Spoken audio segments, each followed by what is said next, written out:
आप लोगों को फेस करने को पड़ रही है। इसके इसको प्रोसेस करते हैं, बहुत सारे लोग इसको प्रोसेस करना चाहते हैं और प्रॉब्लम्स फेस करनी पड़ सकती हैं जो नए आके फाइल लॉक करवाएंगे। सेकेंडली एक ये इशू भी देखने को मिल रहा है लीगल की एंट्री में क्या डिफरेंशिएशंस है और वो वहाँ पे के साथ नजर आएंगी जब वो सेग्रीगेशंस के प्रोसेस को करेंगे। पेमेंट के पॉइंट ऑफ व्यू से कि बहुत सारे ऐसे लोग हैं जो पेमेंट कर रहे हैं और उनको प्री को जब यूज करते हैं तो उसकी साइड के ऊपर स्लाइड्स पे 3 बार आ रहे होते हैं, लेकिन यहाँ पे एक सिचुएशन सिनेरियो ये है कि इन्होंने इंडियंस जो है उनको इशू फेस करना पड़ा पाकिस्तान में। तो एम्बेसी में अगर आप hi guys, welcome to my YouTube channel, welcome to another interesting vlog. एक नई इन्फॉर्मेटिव इंटरेस्टिंग वीडियो लेके मैं आप लोगों के पास आया हूँ। पिछले एक आधे वीक के अंदर पुर्तगाल की इमिग्रेशन में काफ़ी सारी नई चीज़ें, काफ़ी नई इंप्लीमेंटेशन, नए रूल्स, नई पॉलिसीज़, इलीगल और इलीगल के साथ जो मेथड्स चल रहे हैं वो बायोमेट्रिक के टाइम पे कौन सी चीज़ें आप लोगों को फेस करने को पड़ रही है। इसके अलावा पीसीसी का बहुत सारा इशू चल रहा है। बहुत सारे लोग ऐसे हैं जिनको ईमेल्स तो आ चुकी हैं, उनको बायोमेट्रिक का शेड्यूल भी मिल चुका है, लेकिन उनको पीसीसी की समझ नहीं आ रही। पीसीसी का काफ़ी सारा एक इशू चल रहा है, प्रॉब्लम चल रही है। इसके अलावा पेमेंट के टर्म्स के ऊपर जो है ना वो मैं बात करूंगा कि पेमेंट का भी बहुत सारा इशू है। बहुत सारे लोग इसको प्रोसेस करते हैं, बहुत सारे लोग इसको प्रोसेस करना चाहते हैं और काफ़ी सारे लोग ऐसे हैं जिनको प्रोसेसिंग के दौरान इसकी प्रॉब्लम्स आती है, इश्यूज फेस कर रहे हैं। वो टीआरसी कार्ड का टाइम पीरियड एग्जैक्टली कितना होने जा रहा है आने वाले दिनों में। इसके अलावा जो राइट नाउ करंट सिनेरियो है ईमेल की अपडेशन के पॉइंट ऑफ व्यू से, और उसके अलावा जो इलीगल एंट्री वाले हैं क्या उनको आने वाले दिनों में कुछ प्रॉब्लम्स फेस करनी पड़ सकती हैं जो नए आके फाइल लॉक करवाएंगे। तो इस वीडियो में आप मेरे साथ स्टे इन टच रहिएगा। और इसी वीडियो में जो लोग भी नए हैं मेरे चैनल पर, मेरी आपसे रिक्वेस्ट है सर काइंडली मेरे चैनल को सब्सक्राइब भी कर दीजिएगा, वीडियो को लाइक भी कर दीजिएगा। वीडियो अच्छी लगती है इसको शेयर भी किया करें। आपका जो शेयर होता है वो बहुत सारे लोगों के पास ऐसी इन्फॉर्मेशन पहुँचा देता है कि जो लोग सर्च कर रहे होते हैं। जो लोग मुझसे कांटेक्ट करना चाहते हैं, मेरी इंस्टाग्राम आईडी आ रही है, आप मुझसे कांटेक्ट कर सकते हैं। इंस्टाग्राम को अकाउंट्स को फॉलो करके आप मुझे गेट बैक कीजिएगा, so I will be get back to you with positive and proper response. और जो लोग मुझसे शॉर्ट वीडियो देखना पसंद करते हैं मेरी, और टिकटॉक के प्लेटफॉर्म से मुझसे कांटेक्ट करना चाहते हैं, तो मेरी टिकटॉक आईडी आ रही है, आप मेरे टिकटॉक अकाउंट को फॉलो भी कर लीजिएगा। और मुझे टिकटॉक के थ्रू आप जो है ना वो मैसेज भी सेंड कर सकते हैं अगर आप इंस्टाग्राम यूज़ नहीं करते तो। लेकिन कोशिश ये किया करें कि जब मैं वीडियो अपलोड करता हूं तो आप मैक्सिमम ये कोशिश किया करें कि आप मुझे ज़्यादा से ज़्यादा कमेंट्स की फॉर्म में अपनी इन्फॉर्मेशंस को, जो भी आपके पास इन्फॉर्मेशन है वो शेयर करना चाह रहे हैं या फिर कुछ आप मुझसे पूछना चाह रहे हैं। तो पर्टिकुलरली जब मैं वीडियो अपलोड करता हूँ, क्योंकि जब मैं वीडियो अपलोड करता हूँ तो उस टाइम पर मैं ऑलमोस्ट 1.5 आवर तक ऑनलाइन रहता हूँ वीडियो को फीडबैक्स के पॉइंट ऑफ व्यू से और काफ़ी सारी चीज़ों को देखने के पॉइंट ऑफ व्यू से। तो आप मैक्सिमम कमेंट्स कर सकते हैं, I will be get back to you इंशाल्लाह। बात करते हैं ईमेलिंग से, स्टेप बाय स्टेप मैं चलता हूँ। तो जो ईमेलिंग की अपडेशन थी, आपको पता है कि जो अप्रैल, मई, जून, जुलाई, अगस्त वाले लोग थे वो थोड़ा सा इसलिए भी फ्रस्ट्रेटेड थे कि उनको बहुत सारे लोगों को ईमेल नहीं मिली थी, लेकिन नवंबर और दिसंबर वाले लोगों के पास ईमेल्स चली गई थी। तो ये एक सिस्टमैटिक ईमेल्स होती हैं, डेफिनेटली उनको नहीं मिली तो उनके पास भी आ जाएगी। और ये ईमेल्स का जो प्रोसेस है ये इसी तरह से चल रहा है पिछले 1 साल के अंदर। वो सम टाइम ऐसा हुआ है कि उन्होंने एक ही दफ़ा ईमेल्स को बूस्ट किया है 4 to 5 मंथ्स के लिए, और 4 to 5 मंथ्स में बहुत सारे ऐसे लोग हैं जिनकी ईमेल्स अपडेट नहीं हुई, बहुत सारे ऐसे लोग थे जिनको ईमेल मिल चुकी है। लेकिन आपको मैं एक बात बताता हूँ, अपने जो आपने ईमेल रजिस्टर्ड की हुई है उसको कंटिन्यूसली से चेक करते रहा करें। सेकेंडली एक ये इशू भी देखने को मिल रहा है कि बहुत सारे लोग ऐसे हैं जिनकी ईमेल की जो है ना वो लाइक अपडेशंस के साथ साथ उनको ये भी नहीं आइडिया कि ईमेल्स जो है ना वो कहाँ पे आप लोग उसको देख सकते हैं। सम टाइम वो स्पैम में या जंक ईमेल्स के फोल्डर में पड़ी होती है। और 2 केसेस में तो मैंने यहाँ तक भी देखा हुआ है कि उनका ईमेल स्टोरेज फुल था, तो वो जी मुझे ईमेल नहीं आ रही।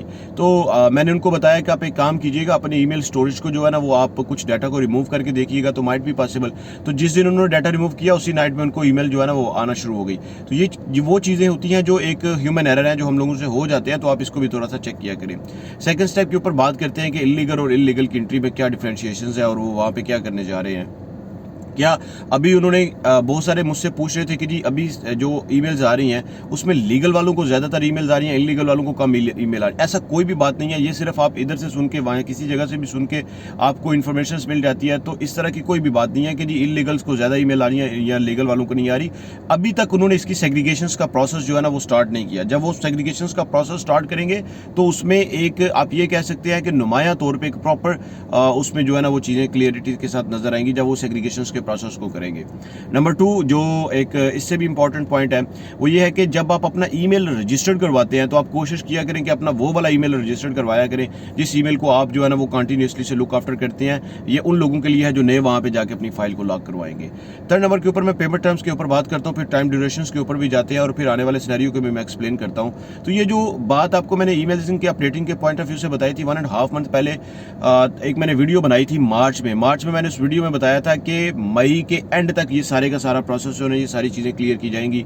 आप उसका थंबनेल देख सकते हैं, आप वो मेरी वीडियो जाके देखिएगा, आपको वहाँ पे ये चीज़ें देखने को सुनने को मिलेंगी कि मैंने बताया था कि मई के एंड तक वो प्रोसेस जो है ना ये कंप्लीट हो जाएगा और मई के एंड तक काफ़ी सारी ईमेल्स जो है ना वो आना शुरू हो जाएंगी। और अभी आने वाले दिनों में फर्दर ईमेल्स आएंगी, आने वाले दिनों में फर्दर अपडेट्स आएंगी और आने वाले दिनों में बहुत सारी ऐसी इन्फॉर्मेशन भी आपको मिलेगी पुर्तगाल की इमिग्रेशन के पॉइंट ऑफ व्यू से, जो कुछ सरप्राइजिंग होगी और इसके अलावा कुछ ऐसी होगी जो आपको अच्छी अच्छी न्यूज़ देगी। सरप्राइजिंग इन द सेंस मैं ये कह रहा हूँ कि इसमें कुछ वो नई चीज़ें इंप्लीमेंटेशन करने जा रहे हैं, इसमें कई नई चीज़ों को लेके आ रहे हैं। एक यहाँ पे एक बात पेमेंट के पॉइंट ऑफ व्यू से कि बहुत सारे ऐसे लोग हैं जो पेमेंट कर रहे हैं और उनको प्री स्केड्यूल्ड में डाला जा रहा है, तो आप एक काम कीजिएगा, आप थोड़ा सा उसको वेट कर लें। ऐसा कुछ भी नहीं होता कि आपने अगर फौरी तौर पर पेमेंट किया तो फौरी तौर पर आपको वो जो है ना वो बुक कर दी जाएगी या मिल जाएगी अपॉइंटमेंट आपको, तो आप थोड़ा सा वेट करके देख लें। So might be possible, it will take time, but within a days or 2 it will be settled. अब थर्ड पॉइंट के ऊपर मैं बात करता हूँ आप लोगों के साथ कि जी जो आप पेमेंट टर्म्स कर रहे हैं, पेमेंट आप पे करते हैं, तो उसमें प्रॉब्लम क्या आती है। मैंने पहले भी 2-3 वीडियोस में बताया है, लेकिन स्टिल लोगों को जो है ना ये इशू फेस हो रहा है। तो आप एक काम कीजिएगा, आप वहाँ पे उस लैपटॉप के ऊपर जाके इसको कीजिएगा। अगर आपके साथ मोबाइल फ़ोन के ऊपर ये प्रोसेस जो है ना वो कंप्लीट नहीं हो रहा, अदरवाइज मोबाइल फ़ोन पे ऊपर ये प्रोसेस कंप्लीट हो जाता है अगर आपने अपना सेट एज डेस्कटॉप का मोड लगाया होता है मोबाइल के ऊपर। तो ये मोड लगाने का तरीकाकार क्या है कि आप गूगल क्रोम को जब यूज़ करते हैं तो उसकी साइड के ऊपर स्लाइड्स पे 3 बार आ रहे होते हैं, वहाँ पे जाके क्लिक करते हैं तो नीचे ओपन हो जाता है, वहाँ पे नीचे लास्ट पे जाके लिखा हुआ आ रहा होता है सेट एज डेस्कटॉप। तो आप उसको करते हैं तो आपके पास वो जो AIMA का या फिर जो भी आपके पास वो पेपर ओपन हो जाता है, तो आप उसको देख के इजीली आप जो है ना वो अपनी पेमेंट को प्रोसेस कर सकते हैं, आपको कोई इशू नहीं आएगा। लेकिन फिर भी अगर आपका मोबाइल के ऊपर इशू आ रहा है तो आप बेहतर यही है कि आप लैपटॉप को या डेस्कटॉप को यूज़ करें, उसके ऊपर आपको ये इशू फेस नहीं करना पड़ेगा। लास्ट पॉइंट पे ऊपर में हम ये बात करते हैं कि जो TRC कार्ड का प्रोसेसिंग टाइम है, तो इसमें कुछ चेंजेस आ रही हैं, ये कम होने जा रहा है। देखिए सबसे इंपॉर्टेंट बात यह है कि वो इसको कम करना चाह रहे हैं, लेकिन ये कम नहीं हो रहा। अब देखिए आप नॉर्वे में चले जाएं, स्पेन में चले जाएं, जर्मनी में चले जाएं, बाकी कंट्रीज में चले जाएं, तो वहाँ पे जो TRC कार्ड का टाइम होता है वो 1.5 मंथ के अंदर अंदर, मैक्सिमम 2 to 6 मंथ्स के अंदर अंदर वो आपको मिल जाता है, वो आपको क्लियर कर देते हैं। लेकिन यहाँ पे एक सिचुएशन सिनेरियो ये है कि इन्होंने इमिग्रेशन ओपन की हुई है, वहाँ पे ऐसा कोई सिनेरियो नहीं है, लेकिन TRC कार्ड उनको इस तरह से मिल जाता है। अब ये भी वो चाह रहे हैं कि एक ऐसा स्ट्रक्चर बना दिया जाएगा ताकि जो इसकी ड्यूरेशन है टाइम की वो कम से कम की जाए। लेकिन सर जब ड्यूरेशन कम करने की तरफ ये लोग जाएंगे तो इनको बहुत सारे चैलेंजेस का सामना करना पड़ेगा। उसकी रीज़न ये है कि यहाँ पे फाइल जो है वो काफ़ी बड़े लेवल पे लॉक हो चुकी हैं, काफ़ी एक बड़े स्केल के ऊपर लोग यहाँ पे आ चुके हैं। तो जब इतनी सारी numerous number of the people, जब इतना बड़े लेवल पे लोग यहाँ पे हैं, तो उनको Aahista Aahista step by step he clear करना पड़ेगा। ऐसी उनके पास कोई ऐसी चीज़ नहीं है कि वो जो इमीडिएटली बेसिस पे लोगों को क्लियर कर दे। और लास्ट पॉइंट ये है कि जी बहुत सारे लोग हैं जिनको वो वहाँ पे जा रहे हैं और उनको इशू फेस करना पड़ रहा है कि बायोमेट्रिक के टाइम पे डॉक्यूमेंट्स का, वो कौन कौन से डॉक्यूमेंट्स है। सर आपको PCC का इशू फेस करना पड़ रहा है, तो पर्टिकुलरली इंडियंस जो हैं उनको इशू फेस करना पड़ा है। पाकिस्तान में तो एम्बेसी में अगर आप उसका मैंने तरीकाकार बताया हुआ, आप कैसे PCC ले सकते हैं, आप वो मेरी वीडियो जाके देखिएगा, आपको आइडिया हो जाएगा। तो इंडियन एम्बेसी से रिलेटेड जो है ना वो PCC के प्रॉब्लम्स जो आ रहे हैं, तो मैं आपको एक इन्फॉर्मेशन शेयर करता हूँ आप लोगों के साथ कि आप अपनी एम्बेसी में जाके उनको एक रिक्वेस्टेड लेटर लिखेंगे अपने डॉक्यूमेंटेड अपॉइंटमेंट के साथ, तो वो इसको थोड़ा सा इमरजेंसी बेसिस पे या इसको फास्ट बेसिस के ऊपर जो आप ये कह सकते हैं कि प्रोसेस करवाने की कोशिश करेंगे और होपफुली वो आपको मिल जाएगा। इन केस अगर नहीं भी आपको मिलता तो आप अपनी अपॉइंटमेंट फिर भी ज़रूर अटेंड कीजिएगा और जो प्रोसेसिंग लेटर होगा आपके पास कि आपका PCC स्टिल इन प्रोसेसिंग चल रहा है, वो आप अटैच कर दीजिएगा। तो उसके बाद जैसे ही वो आएगा तो वो चीज़ें भी साथ प्रोसेस होना शुरू हो जाएंगी। मिलते हैं एक नए इंटरेस्टिंग व्लॉग में, तब तक के लिए स्टे ब्लेस्ड, अपना ख्याल रखिएगा। वीडियो अच्छी लगी है तो सर इसको लाइक भी कर दीजिएगा, शेयर भी कर दीजिएगा और चैनल को सब्सक्राइब भी कर दीजिएगा। Thank you so much.